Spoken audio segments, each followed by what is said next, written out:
2. चोरी न करना। यह नियम ईमानदारी, निष्ठा और दूसरों की संपत्ति के प्रति सम्मान को बढ़ावा देता है। इसमें चोरी, धोखाधड़ी, बेईमानी या शोषण से बचना शामिल है।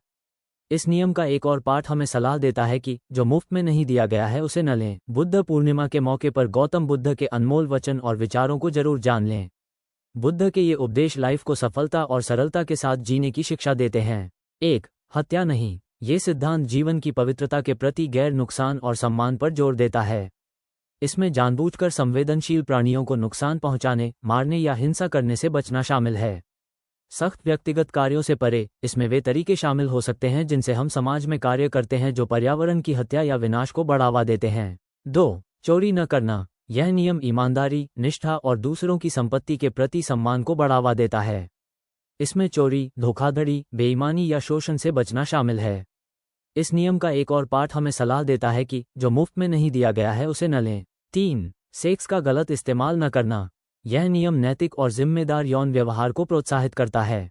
इसमें यौन दुराचार जैसे व्यभिचार, यौन शोषण या अपने साथी की सहमति के बिना काम करने से बचना शामिल है। मूल विचार यह है कि कामुकता का किसी भी तरह से उपयोग न करें जिससे दूसरों, खुद को या समाज को नुकसान पहुंचे। 4. झूठी बातें न बोलना। यह उपदेश ईमानदारी, सच्चाई और जिम्मेदार भाषण को बढ़ावा देता है। इसमें झूठ बोलने, गपशप करने, बदनामी करने या हानिकारक भाषण देने से बचना शामिल है। साथ ही कई बौद्ध मानते हैं कि ऐसी परिस्थितियां होती हैं जिनमें पूर्ण सत्य बोलना न तो उचित होता है और न ही फायदेमंद होता है, और इसलिए इस उपदेश को विशेष रूप से स्थिति निर्भर के रूप में देखा जा सकता है। 5. नशीले पदार्थों का सेवन न करना।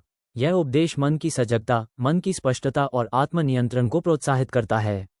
इसमें शराब या किसी अन्य नशीले पदार्थ का सेवन करने से बचना शामिल है, जो किसी भी तरह से निर्णय, सजगता और नैतिक आचरण को प्रभावित करता है।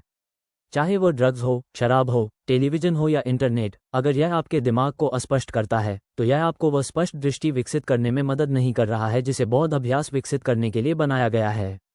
फिर से, इस उपदेश की बौद्धों द्वारा अलग अलग तरीकों से व्याख्या की जाती है, जिसमें सख्त संयम से लेकर मध्यम खपत तक। बौद्ध धर्म के कुछ स्कूलों के मामले में कुछ अनुष्ठानों में शराब का उपयोग शामिल है।